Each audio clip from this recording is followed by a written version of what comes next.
Hello,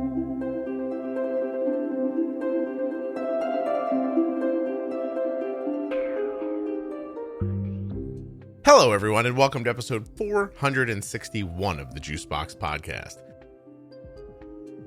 On today's show, we're going to be speaking with Jason, who has type 1 diabetes, and there's actually a lot of type 1 in his family, but I'm going to let Jason tell you about that in just a moment. While you're listening, please remember that nothing you hear on the Juicebox Podcast should be considered advice, medical or otherwise. Always consult a physician before making any changes to your healthcare plan or becoming bold with insulin. If you enjoy talking about type 1 management and getting community and resources from other people just like you, please check out the private Facebook group for the podcast. It's called Juicebox Podcast, Type 1 Diabetes. You'll answer just a couple of brief questions to make sure you're a real person, and then you'll be in with 10,000 other people living with type 1 diabetes as they help each other and chat. It's really a lovely and supportive place. I hope you check it out.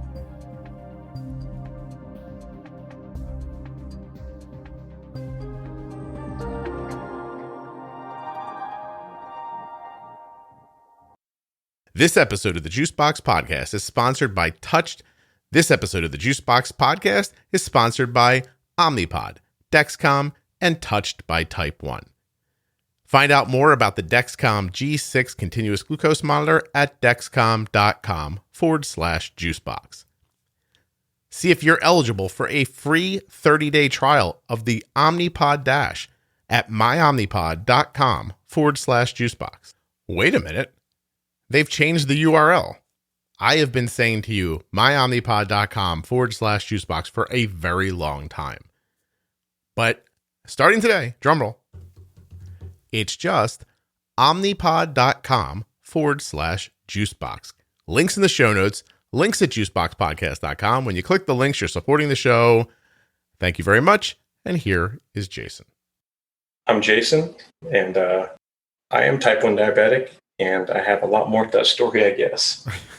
It's tough to introduce yourself. It is. It feels like if I really say what I mean here, then I'll say everything I mean to say in the podcast. That's right. We'll get to it, I guess, right? 100%. So, all right. So, Jason, yours is a fun story, I think, in that you were in. Tell me if I'm going to tell a story, and then you'll either say that is what happened, or no, Scott, you're thinking of someone else. But either way, I think you were in one of the group like Zooms that I've been doing, and then the first time I set them up with like a little kind of email at the end that was supposed to just be like, hey, thanks for coming. But the email went out. The email that went out was thanks for being on the podcast email. Is that right? Yes, that is correct. Wow. My memory is steel trap still. I just turned 49, still on top of it. I think I'm getting to the age now where I shouldn't tell people how old I am, because people in their 20s are going to be like, there has to be someone younger I can listen to about diabetes. But yeah. But so yeah, it gets that way when you get old. So it feels like that, right? How old are you? I think I'm 41. Oh, wow, young. I just found myself saying that to somebody yesterday, and I felt so stupid. But I thought I guess it's my turn in life to say it, right? So I said, I was like, look, I know this is weird, and you've heard older people say this your whole life and thought they were full of it. I'm like, but you're really young still, and I probably am too to somebody. So don't act old when you're 41. Right. So you get this email back that's like thanking you for being on the podcast, and you were generous enough to email back and go, I was not on the podcast. But that started us talking a little bit. Right. So how did you find the group meeting?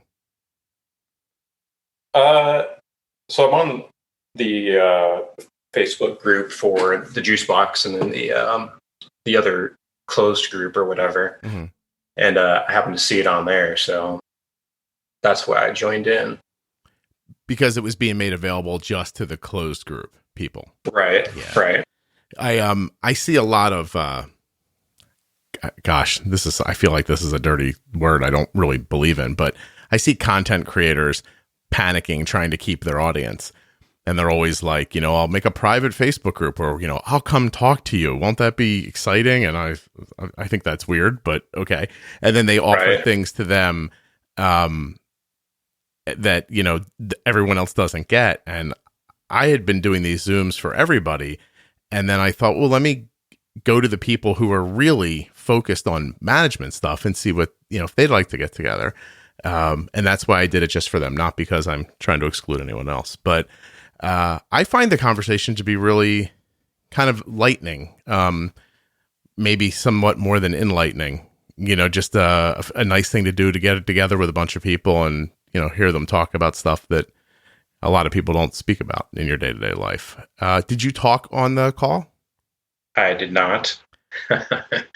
I always look back on it and think, I wish I would have, but it's a little intimidating, especially, since I had really just it's first time being on that Zoom call.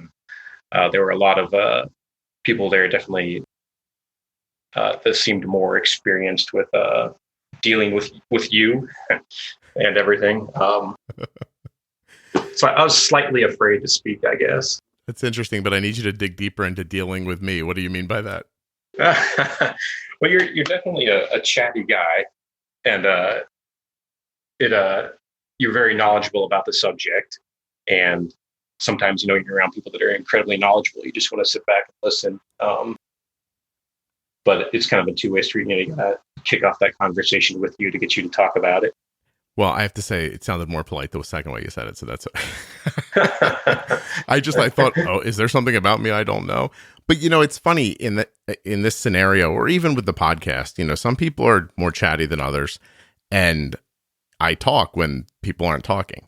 And that's right. It's you're creating something for people to listen to, and you got to fill the space. So. And people, like you said, have trouble speaking up. Now, someone listening right now is like, if you shut up, Scott, they'd say something, but I can't take that risk, Jason. That's understandable. I mean, yeah. I need words. That's what you're good at. So that's why you make the big bucks. Please. That's ridiculous, but it is. I do feel like I might be good at it. Nevertheless. So let's find out a little bit about when you were diagnosed. I mean, you're 41 now. How old were you when this happened? Well, you want to dig a little bit deeper than that and go back in my family history a bit? Well, Jason, 100% I do if you do. Yeah. 100%? Yeah, go back. Tell me about the clan. Let's go back even further. So my grandpa's brother was type 1 diabetic. And then my grandpa was not, but then my dad, he was diagnosed at 3.5 years old. With type 1 diabetes. Okay. That would have been like in 1956-ish. Okay. And he married my mom, decided to spit out 2 kids. And my younger sister was diagnosed at 14 years old with type 1. And then almost 2 years later, I was diagnosed at the age of 18. 18. Ooh. Yeah. Was there a specter after your sister was diagnosed? Like, I'm going to get this too? No, I don't think so. I was 18 years old. Didn't really think anything could happen to me. Mm-hmm. I look at my son sometimes and I think, like, I wonder if he thinks about it. And then I realize, I think just like you just said, I think it's his age. He doesn't imagine anything could ever happen to him, so. Right. I don't think it creeps in. I'm just interested if people live with that kind of feeling of it's coming. Did you know your grandfather's brother? That would be a weird thing to know your grandfather's brother, wouldn't it? No, I didn't. I have no recollection of him at all. So, now I'm just sitting here thinking, do I know my grandparents' siblings? And I definitely don't. Right. That must be where the family picnic line ends. Who are we going to invite? Grandma and grandpa can come, but definitely not grandpa's dad. No. He can't possibly be alive still, but definitely his brother. We don't know him that well. He seemed a little creepy, but so it's your father's father's brother. Your father. Wow. And then how is your sister making out? Do you guys talk about diabetes together? Not too much. I think Oh, we still haven't jumped down the other part of the rabbit hole either. No, that's fine. Yeah, go. I'm just interested if the two of you have some sort of deep connection. If you don't, roll on. Go to something else. I don't think we've ever really talked about it too much until recently. And the reason it's been more recently is because my wife and I have 3 children, and 2 of those children are type 1. Okay. All right. Well, we'll keep digging there then. Hold on a second. 2 of your children. Jeez. You're like a little type 1 factory over there. We are. It's just left and right. They're all around. What else are you guys good at making? Crochet? Anything like that? Underwater basket weaving. Finally, that art is coming into focus. That's right. So tell me about your first child that was diagnosed. Our oldest boy, Wesley, he was diagnosed at 2.5 years old.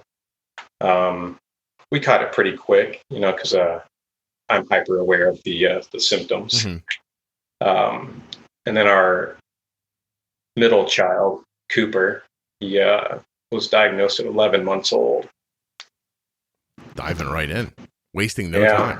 What's the no time at all? Is there a difference between managing a 2-year-old and an 11-month-old? I was thinking back on that, and I hardly remember how in the world we took care of an 11-month-old with type 1. But it was really just very small amounts of insulin to keep him alive. Mm-hmm. And it was just constant finger checks at that point in time. How much of your personal experience translates to the kids? My wife would tell you too much. I tend to, lead the charge in all this, and sometimes my decisions in my life have, impacted their care. But for the most part, I've always had pretty good control, and I try to, translate that into them. But sometimes my methods for younger children aren't quite as effective.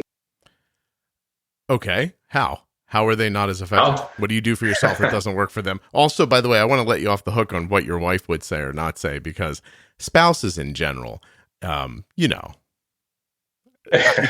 going to do? Whether it was with a wife or a husband, we're all just looking around thinking like, oh, they do it so wrong all the time. We've just been around each other way too long, know all the things that each other do wrong, and hard to remember the things that we do right sometimes. But seriously, like, what did you try on the kids that just didn't work? I think in general, I'm watching my dad not handle his diabetes well, and watching my sister not handle their diabetes well. I was fairly aggressive with it. And I think when the boys were first diagnosed, I may have tried a little too hard with that, mm-hmm. Or gone completely the other way instead of trying to find that middle ground. Then, of course, after starting to listen to you blabber on about type 1, I'm kind of falling back into the camp that we need to be a little more proactive and aggressive towards it, and not just settle for A1C of lower than 7.5 with the boys. And in the beginning, I was always trying to get it down, mm-hmm. to where I was hanging out at. Which was where? Low 6s, high 5s. Okay. And 11-month-old's eating schedule even is crazy. To have an 11-month-old under, around 7, I think is a major accomplishment, honestly. Yeah. It was a challenge too, because you have no idea how much you're going to eat. And I believe at that point in his life, he was strictly on breast milk. So it was like, how many carbs are in that? And how much are they even drinking? Right? You got to get you have to get they should make a clear breast for women who are breastfeeding kids with type 1. That's so you can see how much milk's going through. I mean, someone's got to get on that, honestly. That's right. How what kind of management do you use? Like, is it just injections with an 11-month-old, with a 2-year-old? What were you doing? At that time, when they were first diagnosed, it was strictly with a syringe and, some Humalog in there. And that's because we could draw up units that were, less than a half. And then, of course, we had the Lantus at night or in the morning or whatever at that point in time. Yeah. It was. I wondered how long ago was this? When were they 2 and 11 months. How long ago was this? Oh, geez. Wesley, our oldest boy, just turned 9. So if you can do your amazing math, what are you? Math in your head here. 2012-ish? Yeah, that would have been about right. Oh my gosh. Look how good that was. Okay, so not that long ago. So technology existed. So then that begs the question, what technology were you using at the time that they were diagnosed? When my boys were diagnosed, I was still MDI with a pen.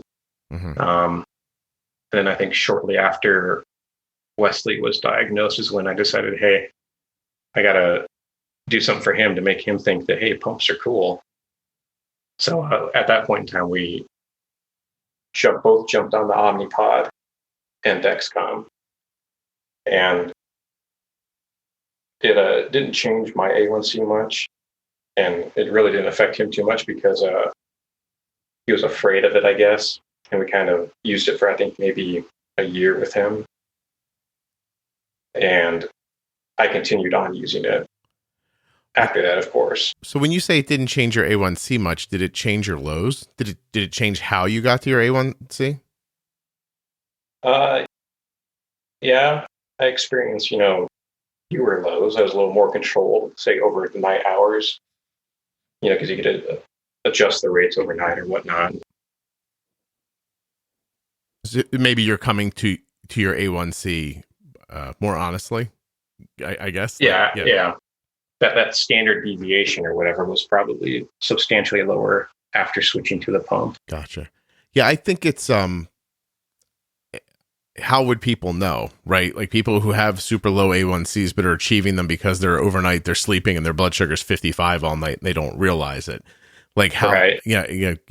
What's that like when you think I don't need this stuff? Look at my A1Cs, 5.8. I'm great. Not realizing maybe how it's happening, or I don't know, maybe realizing it and not wanting to rock the boat, just thinking this is okay. Do you think without your, I guess the question is, without your child's diagnosis, do you ever get off MDI, do you think? I don't think I would have gotten off of MDI if it weren't for him. I think I would have definitely picked up the Dexcom. Okay. But I don't know if I ever would have went to a pump. So you do the pump initially just to make it feel comfortable for your kid, but you're still using it. So what did you learn about it that made it stop being for someone else than for you? Was, you could have that better control that throughout the day and didn't have to carry around an insulin pen in my pocket that, you reach in and you yank the pen out of your pocket and you pull the cap off and you still have the needle on the end, jab yourself in the leg on the way out. That sounds like a real story being told. Yeah, it's, and it's at that point in my life, I was also very self-conscious of it, where I wouldn't really tell anybody about it. And sometimes people would see like the top of the pen stick out of my pocket and say, "What do you get that giant Sharpie in your pocket for?" And it's like, just in case. You should have said, "I'm Banksy." That's right. You caught me. Yes. I'm going to go make some beautiful artwork on that wall over there. Oh, yeah. So that's interesting to me, though. So as an adult, even an adult with children and a married person, you really just didn't want people to know you had diabetes. That's right. And I don't really know why that was the case. I guess, my dad kept it a big secret. And my sister, she was a little bit more vocal about it, but she also really didn't tell anybody. Mm-hmm. It was always kind of hush-hush. So you kind of kept, I kind of inferred from what you said earlier that your sister and your dad maybe weren't as diligent. So in that situation, you took what you saw at home and you changed it. But for the hiding part, that you held on to. Yeah, most definitely did. If you didn't know me on a personal level, you had no clue that I was, type 1 diabetic just sitting next to you. So I don't know this, but I'm asking. When you live in a situation like that where most people just don't know you have diabetes, have you ever had something happen to you around strangers and they just think you're out of your mind and you get away from it and don't explain? I don't know if anything like that has ever happened. I do remember one of my first jobs I had out of college. I was, sitting at my desk working, and I was getting low, not really noticing it too much. And then my boss comes over to me and asks me to do something. And it was a reasonable request. And I just told him, nope, not doing it. And he gave me a funny look, and he just walked away. And I thought, oh crap, I probably shouldn't have said that. I should probably go get something to drink right now. So I don't know if he was aware of it at that point in time, but I'm going to blame the diabetes being low at that point in time for that incident. That didn't lead you to explain to him what happened? No, it didn't. That's how much you wanted to keep it to yourself. That's right. Yeah. Oh, I can respect wanting to keep it to yourself. I don't have a horse in that race. You know what I mean? If you want to keep it to yourself, I think that's fine. And if you want to tell everybody you bump into, I don't care. I just think that whatever makes you comfortable and happy. Now, the question is, did it make you happy now that people know? Is it better that you told somebody, or did you like it better private?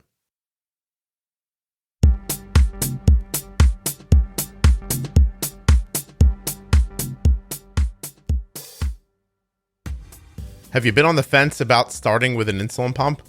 You'd like to, but you're just not sure? What if I told you that if you went to myomnipod.com/juicebox, you could actually get a free 30-day trial of the Omnipod Dash? That means you can just take it home and use it for real with like insulin. You might be eligible for that.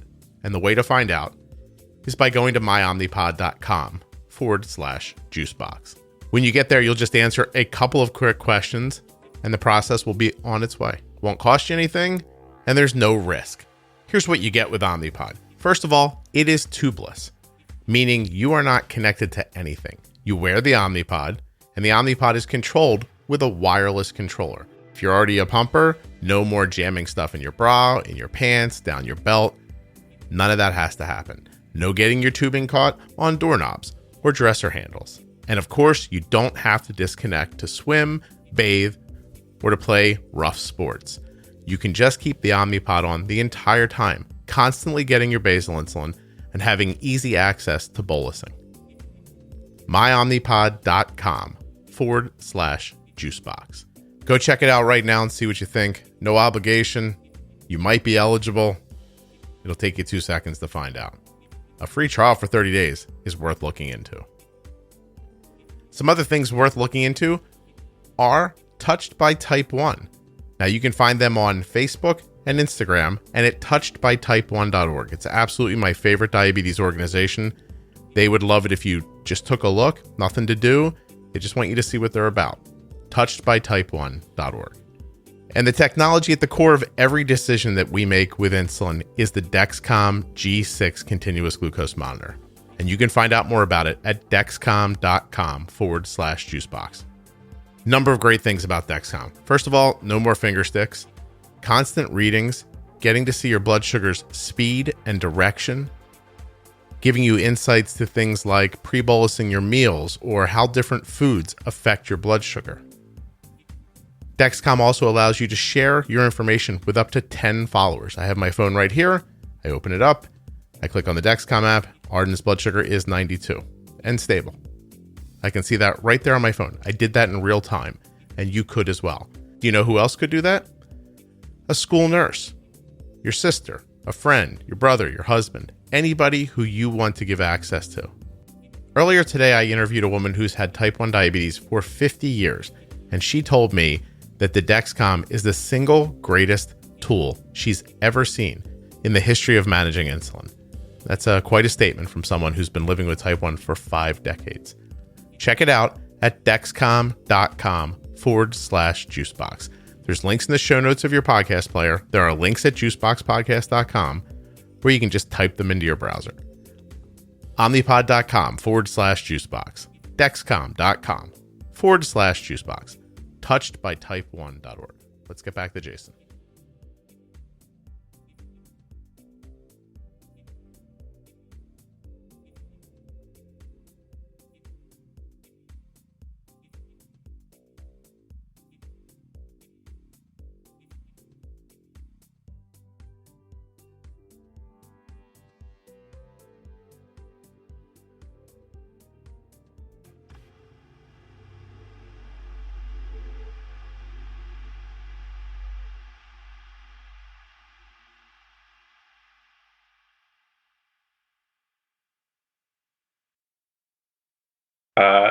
I believe I should have been speaking out more about it when I was younger. I don't think people are aware very much of type 1 diabetes. And I think, just drawing attention to it can help the cause in general, and just have people, have a little more sympathy towards you if you need help. Some understanding, really. Right. Yeah. I wonder what the cause is. Just awareness, right? Just awareness. Yeah. I always just wonder what we expect from the awareness. I always used to dream about it just being that someone would be able to help Arden if she needed it. Like if enough people knew about type 1 diabetes, then she wouldn't be in danger in public, which is, of course, kind of a grandiose idea. But I used to think that about the blog. Like I'll reach everybody and I'll tell everybody about diabetes. Right. And that way they'll know if Arden needs help. But I don't know, like I'm aware of a lot of things in the world that aren't right. I can't do anything about any of them, and I don't even try. And I wonder what it's like to, I guess now I know what it's like to be on the other side of that, like wanting someone to have an understanding about something, but like, what do I want them to do with this understanding? I just want them to know. And I wonder if I don't know. I guess it moves things forward, and hope you can get donations for things like that, but I don't know how much it matters or doesn't. I can't quantify it. I agree with you. I just can't quantify what that means, Yeah, I think I have a few other friends that have genetic issues, and they post on Facebook, hey, contact your congressman or whatever. And I think in that sense, speaking out can help draw attention and, have real change if you can get more people to contact, people that actually have power to make change. Yeah, no, I agree. Sometimes you just need numbers, right? You just need to have a little show of force and a little show of concern. Makes people a little more active, for certain. All right, so your one kid's 9 now. Wesley's 9, right? Yeah. I did that without taking notes. You have no idea how proud I am of myself. Does that make Cooper 7? He is 6. 6. And I remembered Cooper's name. This is a really big moment for me, Jason, just so you know. Good job. I swear to God, like we should just stop right now. Be like, Scott heard names and more than 5 minutes later remembered them. Yeah, and don't let me tell you our third child's name, because you'll write it down and you'll say it wrong. So. Oh, really? Tell us at the end. Tell me at the complete end, because you can't fill my head with any more information about names. Seriously. Okay. I can remember dad, sister, dad's father's brother, you, and the kids. I mean, if you add one more person there, I'll be lost. But I do want to. That's right. If your youngest child's got a weird name, is that what you're saying? Well, it's Elin. I just said sorry, save it to the end. Jason, Jesus, how are we going to get people to listen to the end? Well, with the magic of editing, they'll just remove it. This is not. Keep it out. No, you lost this. Now you have to come up with something else that they need to know about. All right, at the end of this episode, Jason's going to tell you how he and his wife conceived all 3 children. So just hold tight, okay? It's a great story, let me tell you. Oh, my goodness. So you're kind of in a really interesting space to me. You're a lifer, and a lifer before technology, and someone who kind of got drugged to the technology late. You fill a spot in my heart. You make me feel like I'm talking to my friend Mike. So, because he was just in the same situation, diagnosed when it was just sort of like take a shot and, then just make sure you eat.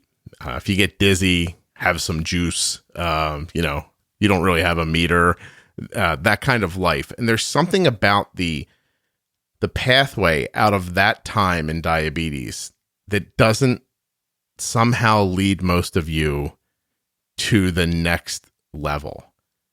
And so I really do believe you when you say that without your kid's diagnosis, you would have gone on forever like that. What's the disconnect there? Why, without their diagnosis, would you have not looked into anything else? I think it really is trying to make things easier for them. I could run my diabetes mostly by how I felt, and, witnessing them kind of start the journey, and they have, they're hypo unaware. They can't tell you if they're high or low or how they feel. So I kind of looked for that technology to help me, which is, it's all kind of weird too, because I love technology. It's just something I part of my life every day. And I don't know why I did not embrace that technology until it was kind of forced upon me. All right, Jason, you're going to make me work harder here. Okay. I can see. It's fine. Don't worry. I can do it. I need to understand why. We're going to dig it out of you. Probably end up causing you a divorce, and we'll find out that 6 bad things happened to you when you were a child that you've been repressing. But seriously, like, why don't people want to move forward? You know, why when Facebook changes the way it looks do so many people have like a stroke online? I can't believe they changed this. I liked it the way it was. Like, what is it about people and change? But specifically around diabetes, like, why do you meet so many people who've had type 1 for 30 years and they're just doing it old school and they couldn't move forward? I used to have these conversations with Mike and he wouldn't bend. You know, I was like, Mike, there's so much stuff here. Like, you don't know, like a lot of the problems you're having, you wouldn't have. And I couldn't get him to be interested even. Is it just the fear of change? Like, is it just the longer process of, like, you know, when you're MDI you hear people talking on the podcast all the time, they're doing injections for a few years and then they go to switch to a pump, and the fear they have switching to a pump can often be just like the feeling they had when they were first diagnosed. But I mean, is it like the avoidance of that, the uncomfortableness? If you don't know, you don't know, but then we're gonna have to end the podcast because there's nothing to talk about. But I really want to understand. To me, it's really important. And I'm trying, because it's really important because there are so many people like you who still don't move up to that next kind of plateau. And the people now who believe that they're cutting edge, you all got to remember that at some point, you know, what you're doing right now is not going to be cutting edge anymore. And are you going to have the nerve to ascend as these things better? And so I'm trying to figure out why people can't do that. Well, I think the Facebook reference is pretty accurate. Like, people hate change, and for me, I think it was change, and it's also a habit. You know, my habit was formed after, you know, thousands and thousands of injections with a pen or a needle. And it takes a lot of effort to break that habit. And it's not like I was afraid of a pump. I don't think I was ever afraid of a pump. It was just, I'm used to, this is how it is, and this is just how it's going to be. And it was working for me just fine. You know, my A1C was good. And then, you know, every time I went to see my doctor, he'd just say, hey, yeah, you're doing good. Thanks for stopping by. Continue doing what you're doing. Doctors really didn't push it on me. Nobody else pushed it on me, or nobody suggested it. There was no Scott talking to me on a podcast to listen to back then to say, hey, there's this cool stuff out there you should try. Yeah. Well, that makes sense. I appreciate that. The idea of it being a habit, it makes sense. Were you not even aware of some of the things you could have been doing? I was aware. My sister was on a Medtronic pump at that point in time. Like, they switched her to it because her control wasn't good. You know, she was all over the map. And, you know, I guess at that point in time, I kind of saw the pump as a solution for people that didn't have good control, and not something to enhance the control that I already had.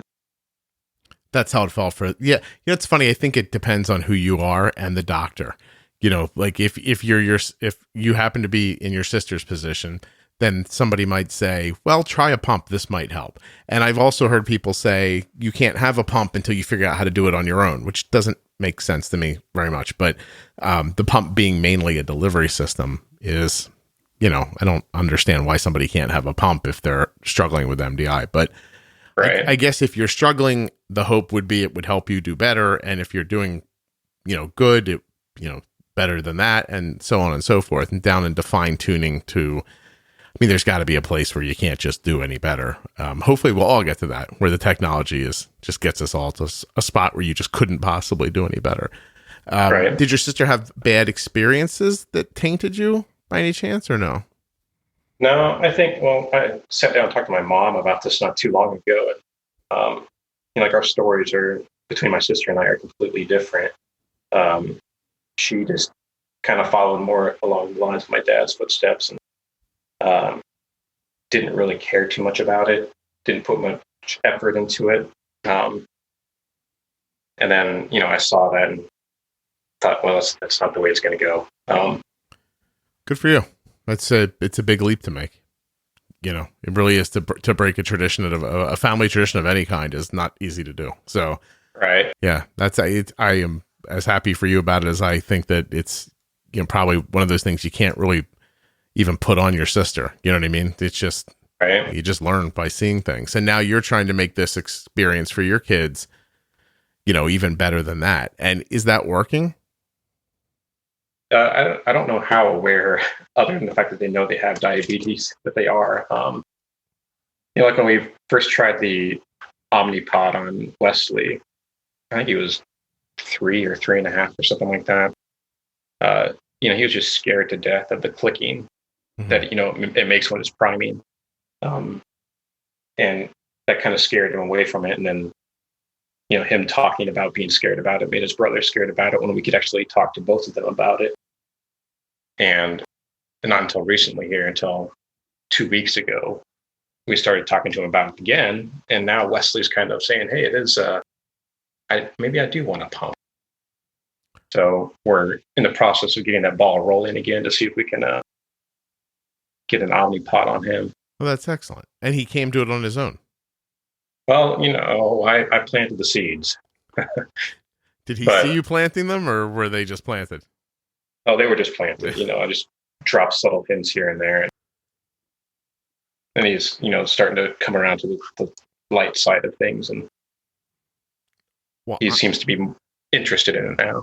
As you know, I'm a fan of that in parenting. That's right. A little bit of just, stealthy mention here, let it go for a while, bring it back up again. Try not to be too obvious while you're doing it. It's harder as they get older not to be obvious, but right. You got a good spot there for that. And you're saving yourself all kinds of money because no bribery was necessary. That's right. Well, there's been some talk about that too. So there has been talk of bribery. Yeah, we'll say, if you do good for a month, you might get that Harry Potter Lego set. So nice. We'll see how it goes. Yeah, give it a try. See what happens. I couldn't agree more, honestly. I've used to say on the podcast all the time, and I haven't said it in a while, I don't think, but I find it odd to let children make medical decisions.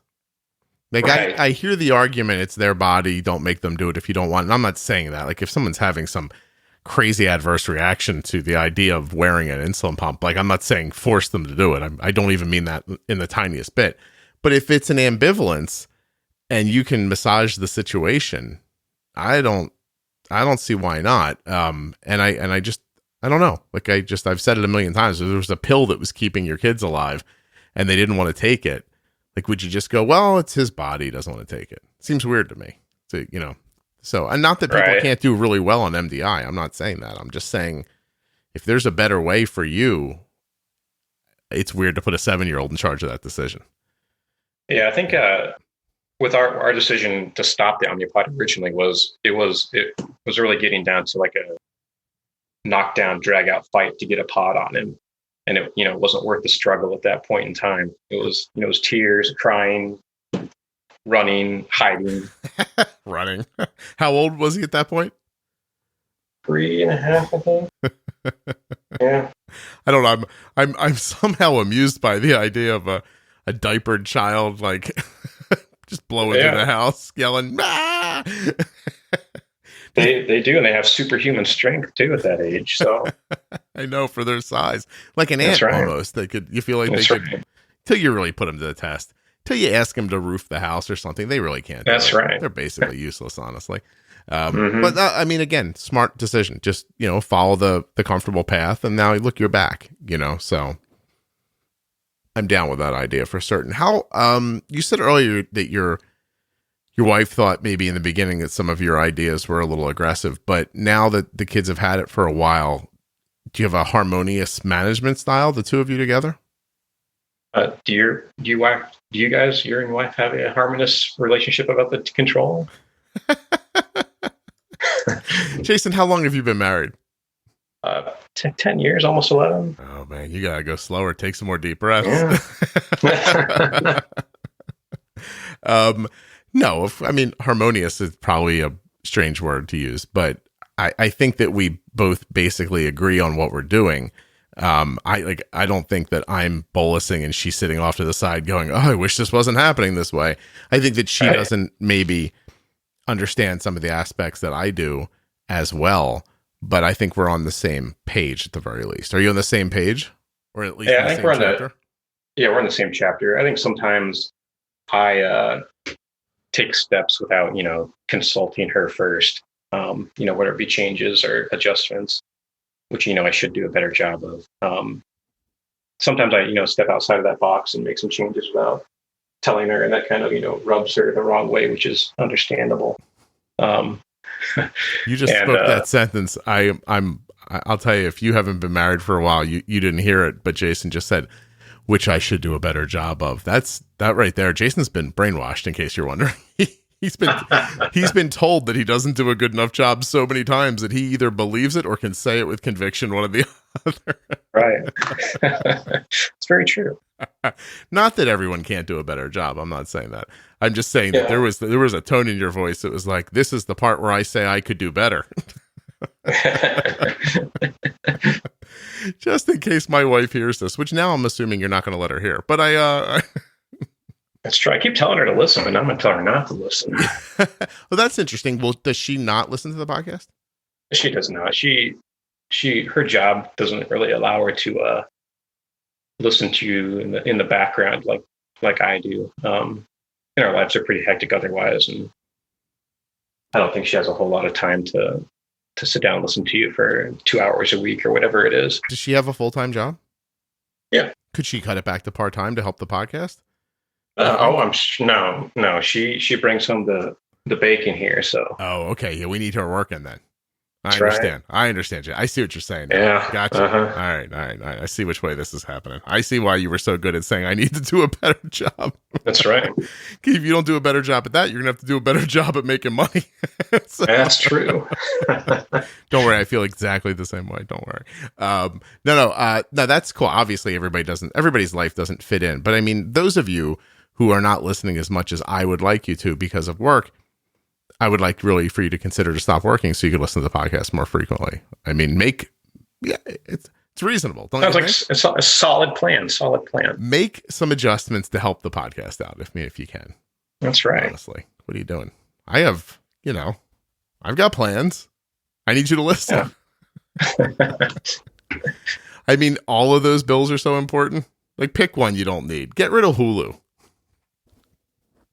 Yeah, who needs to pay for insulin or anything when we can listen to the podcast? I don't want you to get rid of the big things. I mean, she might have to work nights, right. Just to find some time when other people are sleeping, put together, there's no jobs like that anymore, is there? Where you put together like little things and ship them back to companies and they pay you by the piece. That was a very 80s thing to do, right? People are like, what? I'm like, yeah, there were like these companies who handmade things and they'd ship the pieces to your house. You'd put them together and ship them back to them, and they'd pay you to like put stuff together. So I guess you got to grow up pretty broke to know that exists, but it does, that's great. Well, please tell your wife then, I'm happy she's happy, and I wish she would listen. And if she listens, of course, never to listen while you're listening. We need 2 different downloads on 2 different devices. So that's right. Let's be clear when we're making the decisions that need to be made. I've been planting the seeds of her just listening to the Pro Tip series, but we'll see where that goes here. So being serious about it for a second, do you think that if she just listened to those episodes, for example, that there'd be a marked improvement? I think so. This definitely helped me understand things, a little bit better. And I think it would get us more on the same page if we have something to talk about other than just our kids and myself. Yeah. Well, to get related to what you're talking about. Well, I agree with that. I'll tell you what, if I can figure out how to get my wife to listen to this podcast, I'll let you know, and you can. I wonder if that strikes people oddly. Does it seem strange to you that I don't think my wife's ever heard a minute of this? Oh, I'm not surprised by that at all. It's like, she probably hears you enough during the day. You know what? Now you're starting to sound like my wife, Jason. What's going on here? I know how it goes. Yeah. Jason's indoctrinated. Single guys are right now going like, oh my God, what's I don't want any of these things to happen to me. The other side of it is there's a lot of good stuff too. But I think it's in any real relationship, it's tough. I mean, I do hear from people sometimes who are like, we have a very equal share of management and we're on the same page. We both listen. So, we can kind of bounce things back and forth. But I think more people fall into the situation you described where just not everyone has the time, Right.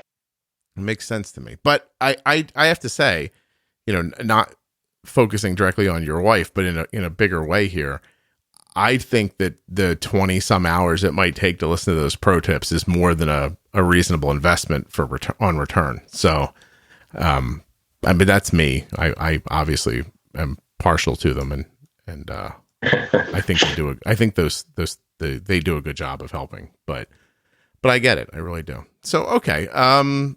Well, what are your plans moving forward then? Are you thinking about automation? I am currently looping on Android APS. Oh, I don't know why. I don't think a person on APS has ever been on before. Well. How are you finding that? It's working well. It's not as pretty and nice as looped on iOS, but it works. Fun. It's got its little quirks. What are the quirks? Oh, first of all, where are you at in the country? I have to figure out your accent. I'm in. Well, where do you think I'm from about my accent here? Ohio-ish? A little bit further west. Well, listen, I can't. Now you're going to prove to everybody that I don't know what's west of Ohio. Is that Chicago? No, I'm in Iowa, right in the middle of Iowa. Okay. What the hell? Where's Chicago? Chicago is, like 6 hours east of here. East. I went the wrong way. Yeah. Well, you went the right way. Well, I thought you said west, and when I guessed west, I guessed Chicago. Yeah, keep going further. All right. Okay. All right. I listen. Let's not turn this into a geography. No. Although it probably would be good for all of us if I pulled up a map of the United States right now and described where all the states were, because apparently I don't know, and probably nobody else does either. So yeah, there's just there's a little bit of your speech pattern is, it's not slow, it's paced. Right. And you have accent, little bit of that accent, which put me somewhere I felt like midway in the country. But I didn't go quite far enough. So there you go. That's close enough. I wonder how many people in Ohio right now are like, we don't sound anything like those people from Iowa. How could you possibly make that mistake? Yeah. No, that's all. But listen, people in Ohio, you have Dave Chappelle, so calm down. You've got plenty. You don't need more. Okay, so you are using an automated, it's a DIY automated system. It's called Open APS. Is that right? It's Android APS, but it's based on Open APS. Android APS is based on Open. Okay. That's interesting, because I had Dana Lewis on a long time ago. Was she involved in Android APS, or is that not her? I have no clue. You have no clue. Isn't that interesting? Yeah. You just grabbed it one day and you're like, this works. That's right. Wow. Cool. That's really cool. Now, are you thinking of automation for your kids? Are you going to try Omnipod 5 when it comes out for them, or what are you thinking? So our insurance, of course, won't cover the dash system, so we can't jump on the Horizon bandwagon when that comes out, unless our insurance, magically approves it. But in the meantime, my goal is to get them on Looped, similar to Arden. Mm-hmm. And I think that's just it's helped me out tremendously. Like overnight, like you said on some other podcasts that I listened to, like overnight is absolutely magical with some sort of automated system handling it when you're sleeping. Yeah.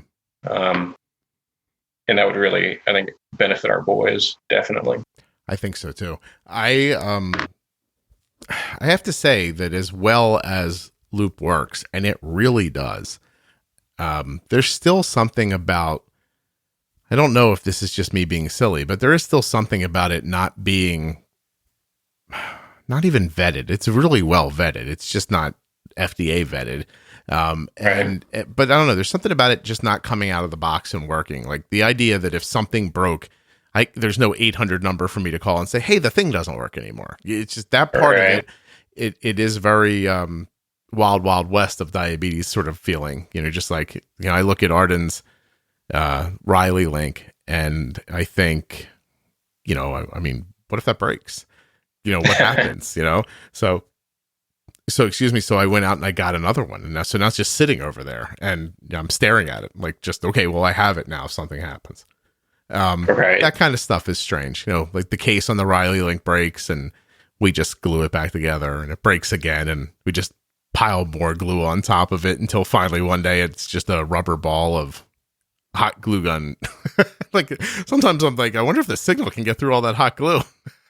hold that little case together.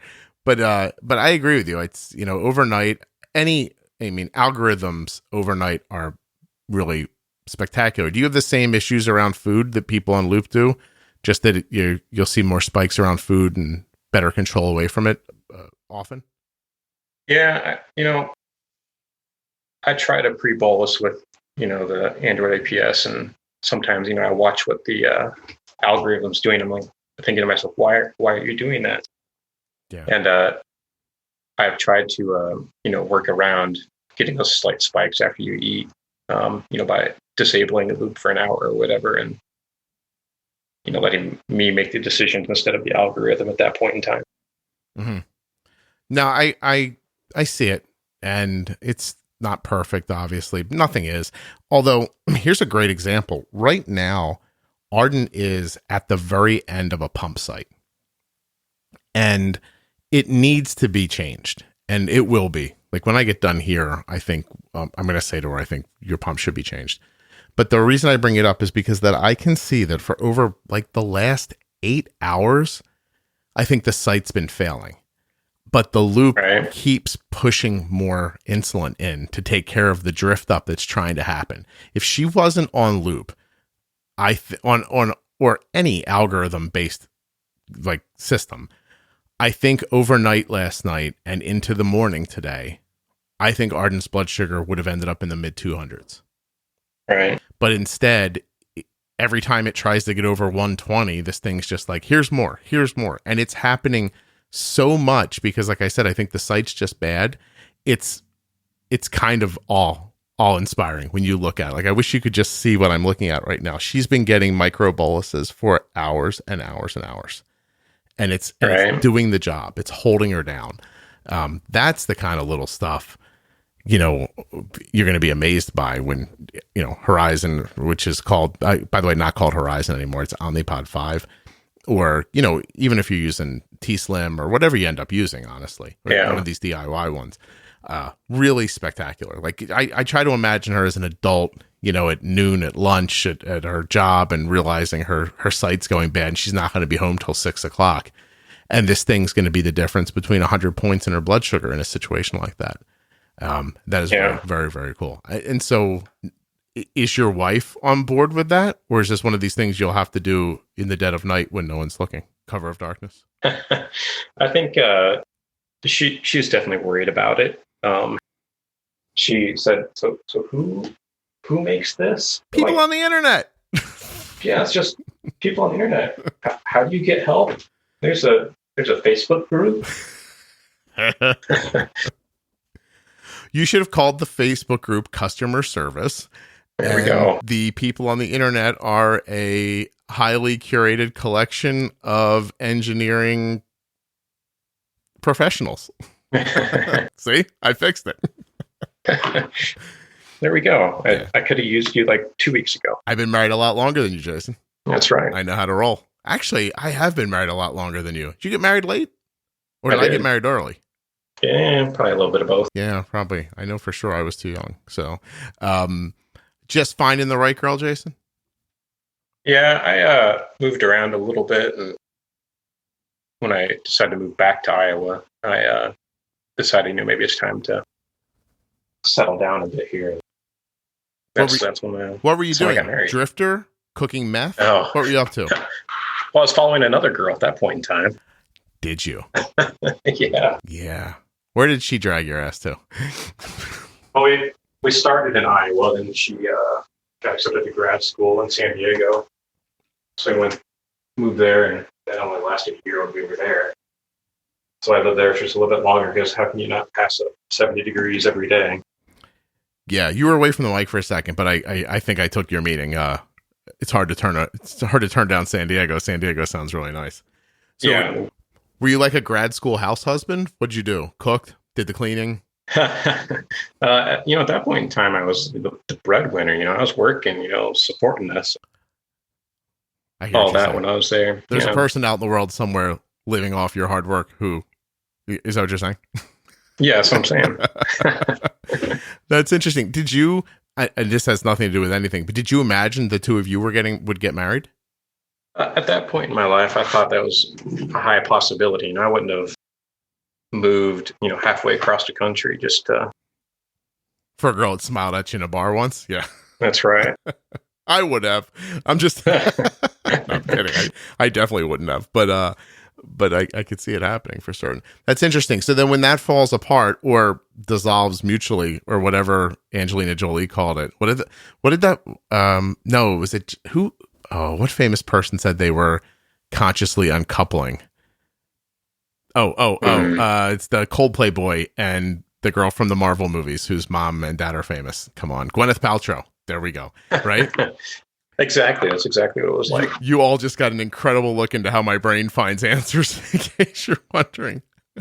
The Coldplay boy and the woman from the Marvel movies whose parents were famous got me to Gwyneth Paltrow, just in case you're wondering what mental illness actually looks like. So were you consciously uncoupled, or did the lock on the door get changed or whatever, and then you just headed right back to Iowa? It was more along the lines of, the lock on the door got changed, except she was gone. She went, on a trip with her classmates, and when she came back, that's when the bomb was dropped. Jason, being a boy sucks. Yeah. I know people say being a woman sucks, and it does in a lot of ways. I don't want to take it from you, but it sucks to be a boy too. Sometimes. It does. Yeah. Well, okay, so you just took a lonely drive across country, just weeping into your steering wheel, and then... No, that was like the first year that we were out there when that happened, and I stayed out there another 3 years until I ran out of money. You made it 3 more years in San Diego? Yeah. It sounds... Is it beautiful to live there? It is. I mean, it's 70 degrees almost every day, and fog burns off by noon, and you get the ocean, a 15-minute drive away. You just have to be wealthy to stay there. Is that pretty much it? That's right. Yeah. All right. Well, that makes sense. What kind of work do you do? I am a photographer, and I also do some drafting on the computer. Nice. What kind of photography? I do weddings. Who's calling? Who's calling you while we're doing this? I have no idea. Do they understand? Text them back. Use angry letters. Tell them I said so. There we go. Now the ringing's gone out of my ear. So anyway, what kind of photography do I do? Yeah. I do used to do a lot of weddings, but weddings are a ton of work, and got tired of that ton of work on, really hot days. Now I do like high school seniors, families, things like that. And then I don't know if you remember my post in the Juicebox Facebook group page there of me holding the JDRF bear. Mm-hmm. You'll have to use that as a cover art for this. Please send me the original, please. Did you take that photo? I did take that photo. How do you take a photo of you holding something, Jason? Yeah. You have to set the camera up on a little timer thing? Well, I've got some tricks for that, but yeah, it was on a timer, and I was running back and forth between my chair and the camera, 100 times that night, and then had everything set up, and at least got one good photo out of it. Nice. Do you shoot digitally, I imagine, now? Does anyone shoot on film anymore? Well, there's some hipsters that still shoot on film, but 99% of the world's, doing digital for paid work. Do you ever see Jason Lee on Instagram? I have not. No, he's, I guess, pretty heavily into photography, and I'm wondering if he's not shooting on film based on some of his pictures. But he used to be on My Name is Earl, so he got to put out a book of his photography. And it's pretty interesting. nevertheless, I think photography is something, actually kind of oddly, to bring this into a weird figure eight circle. My friend Mike taught me about photography when we were kids, and we were, he was taking it in college, and I was often the guy who would like do weird things, like drive his car at him really fast so he could work with like shutters and things like that, and then swerve away from him at the last second. Right. And one time he contacted me and said, "Hey, I'm supposed to shoot sports," but Mike, didn't know anything about sports at all. None of them. He just was not a person into sports.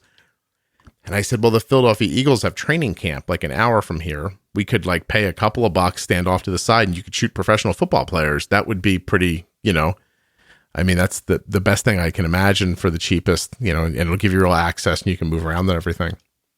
Right. So I drove him there, and he's taking pictures for 10 minutes, and he comes back to me and he goes, "We can leave whenever you want." And I said, "You're done?" And he goes, "I can't do it." I was like, "Why, Mike?" And he goes, "I don't understand what they're doing." And I'm like, "What?" So he didn't understand football. He didn't know where anybody was going to be. He didn't understand the action. He didn't understand the pace, like none of it. So he was just, shooting on film and taking these pictures of nothing. He's like, "This is a waste of time. It's a waste of film. Like, I can't get this. Let's go." So I said, "Let me try." And I had never held a 35 millimeter camera in my life, having grown up incredibly poor. And so he set it up for me, and I just, it was point and shoot after he set the camera up for me. And a few weeks later, he comes to my house with this, big manila envelope full of these 8x10s. And he goes, "Here's all the great pictures you took of the football guys. The football guys. And I was like, "Thank you." And I took them out, and I was like, "Are these good?" And he goes, "Well, my teacher thought they were great." And I said, "Oh, cool." I said, "Did you take credit for my pictures?" And he goes, "No, I didn't." I was like, "All right, well, I said you could have, but it turned out like in that moment, I started really enjoying taking photos of things. And one time I was saying this to Mike's mother of all people. And I said, "I don't understand how the camera works at all. I don't know what any of these settings do. I don't even care to understand. I feel like I know where to point it and when to push the button." And she was flipping through my pictures. She goes, "Well, you're really good at this part." And I said, "Oh, thank you." And so I used to take pictures all the time. And now that my kids are older, I have a pretty decent camera here that I don't see quite often enough. But I have a lot of pictures around the house that remind me of that time, and of Mike, actually, because his family was huge about putting photos up in their home. And I always used to love that about them. I'd go into their house and there were pictures everywhere. And I've tried to adopt that a little bit, I guess, in Mike's memory and his family for showing that to me. But yeah, I don't understand how a camera works at all. But I am pretty good at pointing it at people. So I'm sure you're much better at the other stuff. Yeah, the taking pictures part is pretty easy to me. It's the running the business part of things. It's the challenge. It sucks, doesn't it? Like, I know that there are times when I have to send invoices out for the podcast, and I'm just like, oh, my wife's like, "Isn't that the point of making the podcast?" I'm like, "No, the point of making the podcast is for the podcast." I was like, selling the ads is a necessity, but I hate this part. Right. I really don't feel good about that part. Do you ever just screw yourself out of money just sitting there waiting too long and stuff like that? Oh, most definitely. That's when I get that talk from my wife. Well, Jason, you need to do a better job of that. That's right. I do need to do a better job of that. Thanks for reminding me. There's a strong possibility this episode is going to be called "Jason Needs to Do a Better Job." My goodness. Well, is there anything that we did not cover that you were hoping to? I don't think there's anything else, unless you have some great idea here. Oh, so all of my ideas are great, Jason. That's the first thing. And secondly, this was a nice conversation that I didn't have a lot of like preconceived expectation for, which are my favorite kinds, honestly. I guess I do wonder though about your third child a little bit. So tell me your third child's name. That's Elin. Elin. You could spell it like Elin, so you might say Fallon. Boy or girl? It's a girl. I thought so. See? All right. So little Elin is how old? She is 2.5. Okay. So she's in between the first diagnosis age and the second diagnosis age. Yeah, she's within that range. Do you stare at her like a mental patient most of the day, wondering if she's going to get diabetes? We often wonder about that. We pay attention to how much she's drinking, how much she's going to the bathroom. Like it's always in the back of my head, and it's always in the back of my wife's head also. So we have tested her finger multiple times. So has it ever shown you anything concerning? It's only shown me that she has a fully functioning pancreas. Nice. That's excellent. I have to say now, I can't joke about your wife not working because there are 3 diabetics in the house. I want her working full time, nonstop, making money for what I'm assuming is just a cooler full of insulin in your refrigerator somewhere. Yeah, we have, more than that little butter drawer, whatever it is, on the side of your refrigerator full of insulin. Yeah, the butter compartment's not big enough for you guys. You need That's right. You need the deli compartment. And we have a whole, 36-inch wide upper cabinet that is full of pump supplies for me and Dexcom sensors. And I bet. It's tough, man. It's a big expense. I feel for you. It really, not to make light of it. It's really, it's a lot. Do you guys all use the same insulin, or is there or are there different kinds? We have different kinds. Both the boys are on Novolog and Lantus, and then I'm just on Humalog. Yeah. Well, if this Armageddon thing happens, you're going to have to get a shotgun, because anybody who realizes there's 3 diabetics in your house is coming to you first for insulin. They're going to skip right over. They'll be like, no, there'll be more at Jason's house than at the pharmacy. Let's go there. That's right. Oh, my goodness. Wow. We always bleed them dry when we pick up our prescriptions. Like, oh, do we have enough of that to give you right now? The pharmacy looks a little nervous when you get there. Yeah. Tell the other people with diabetes to wait till tomorrow. Jason's That's here. right. Yeah, no kidding. That's really interesting, man. It really is. All right. Well, I really appreciate you doing this. Thank you for taking the time and for telling me so many things that I think are going to make eventually get you in trouble with your wife. So probably. Yeah. I really don't think we should tell her about this, and or you can give her another episode to listen to. Be like that. That's right. She hears me enough, so. Yeah. No, I get that feeling too when I'm talking to my wife. That she's like, yeah, you're bullshit old. Long time ago. You go tell those people on that podcast something. I don't care. I'm making her sound bad. She's not a bad person. She's lovely, actually.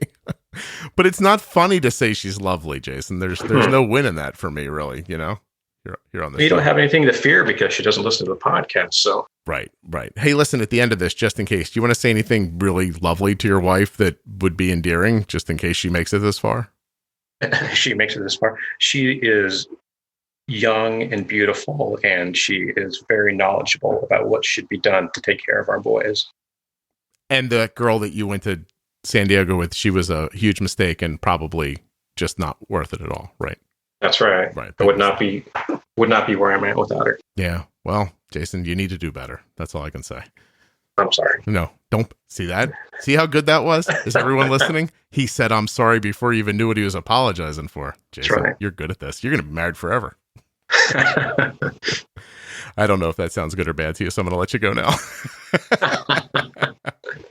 All right. Well, tune in next week when we'll say horrible things about marriage some more for reasons that are just for comedy, because it's fun.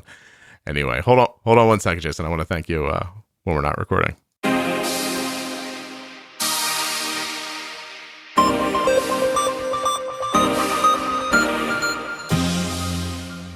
Hey, a huge thanks to Jason for coming on the show and sharing his story. Thanks also to Touched by Type 1, Omnipod, and Dexcom. Find out more about the Dexcom G6 continuous glucose monitor at dexcom.com/juicebox. Look into the possibility of that free 30-day trial of the Omnipod Dash at omnipod.com/juicebox. And of course, check out Touched by Type 1 at touchedbytype1.org. They're also on Facebook and Instagram.